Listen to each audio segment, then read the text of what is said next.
ikaw pala ang tunay na anak ng Reyna Amihan at ng aking amo. Excuse me, Mr. Wando. Tama ba yung narinig ko? Amo mo ang aking ama? Oo, Mama Diwani. Si Ibaro. Nakakilala rin siya sa pangalang Ibrahim. Napakabuti niya rin kaibigan. Nakatitiyak ka ba sa iyong sinasabi? Ang mandirigmang yun? Ang ama ni Lira? Hindi mo alam? Wantok, mas mapapabilis ang ating paglalakbay kung tatawilin natin ang bulkang Labanaya. Mana sangre, mawalang galang na ngunit naalog ba ng mga dorang yung utak? Wala pang sino man nakakadaan doon na nakakaligtas. Kaya mahal na sangre, nais ko munang lumaki bago ako mamatay. O di naman kaya, huwag na tayong tumuloy. Huwag na natin tuloy na paglalakbay natin dahil ayoko pa mamatay.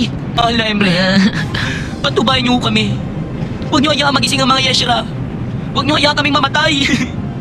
Madalas silang nakasalamuhan ng mga mandirigma. Masasama sila. Wala silang ginagalang. Kapag nakita nila tayo, hindi sila magdadalawang isip na paslangin tayo. Natutuwa ako sa dami ng iyong nalalaman, Wantok. Magiging mabuti kang gabay patungo sa kanila. Ha?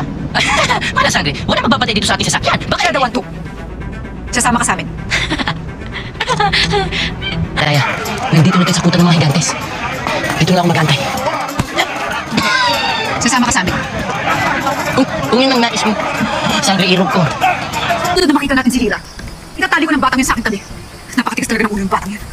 Patigas ang ulo. May pinagpanahan eh. Ano sinasabi mo? Ha? Meron ba kayong picture? Picture? Litrato? Litrato? Masarap ba yun? So nakakausap talaga ni Ashley yung mga pashmina, no? Winner! Salamat, Awu. Napakalaki ng tulong na ibigay mo sa akin. Ano sabi ng pashmina, Ashley? Pashneya, hindi pashmina. Ay, oo, ito pala yung pashmina! Dali. Alam ko, Mana Sangre.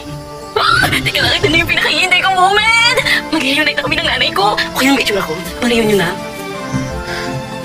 Si Ashley Alena yun? Si Elena nga.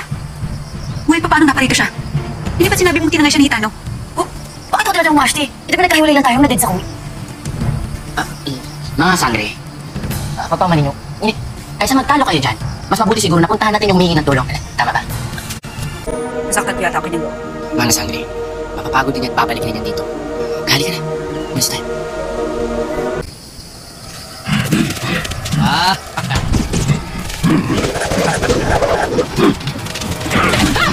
Mana Sangre, huwag mo sabihin sa akin na nanidibugo ka lang. May gusto ko ba kay Mashlaki? Kung ayaw mong gawin kitang nuno sa punso, tumahimik ka.